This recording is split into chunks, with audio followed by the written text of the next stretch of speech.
ছাগলী মাংস মোৰ বহুতেই বেছি প্ৰিয়। তাৰে এটা ৰেচিপি শ্বেয়াৰ কৰিবলৈ লৈছোঁ আজি। প্ৰথমতে কেৰাহীত তেল গৰম কৰি তাত দি দিছোঁ গোটা জিৰা, ইলাচি, ডালচেনি, তেজপাত আৰু কেইটামান জালুক। আৰু একেলগে দি দিছোঁ পিঁয়াজ, আদা, নহৰু, কেঁচা জলকীয়া আৰু দি দিছোঁ কেইটামান শুকান জলকীয়া। জলকীয়াৰ পৰিমাণটো আপোনালোকে অকণমান বেছিকৈও দিব পাৰে। আৰু এইখিনি ভালদৰে ভাজি লৈ এতিয়া এটা মিক্সাৰ গ্ৰাইণ্ডাৰত ট্ৰান্সফাৰ কৰি ধুনীয়াকৈ এটা পেষ্ট বনাই ল'ম। আৰু এতিয়া কেৰাহীত আকৌ অকণমান তেল গৰম কৰিছোঁ, তাত মই আলুখিনি ভাজি ল'লোঁ।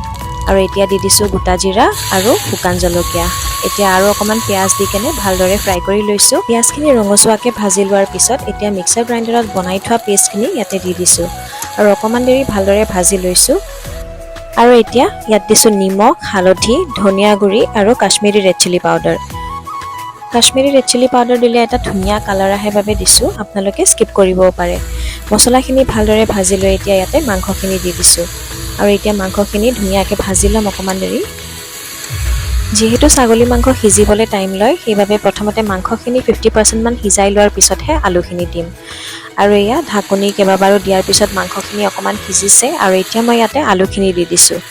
আৰু এতিয়া আলু আৰু মাংস একেলগে সিজিবলৈ দিম।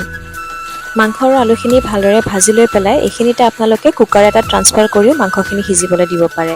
কিন্তু কুকাৰত নিদি পেলাই শ্ল' কুক কৰিলে মাংসৰ টেষ্টটো বেছি ভালদৰে আহে। আৰু এয়া আলু আৰু মাংস সিজি যোৱাৰ পিছত পানী দি দিলোঁ আৰু উতলি অহাৰ পিছত শেষত অকণমান মান ধনিয়া কাটি দি দিলোঁ। মাংস ৰেডি হৈ যোৱাত গৰমে গৰমে ভাতৰ লগত পৰিৱেশন কৰিলোঁ।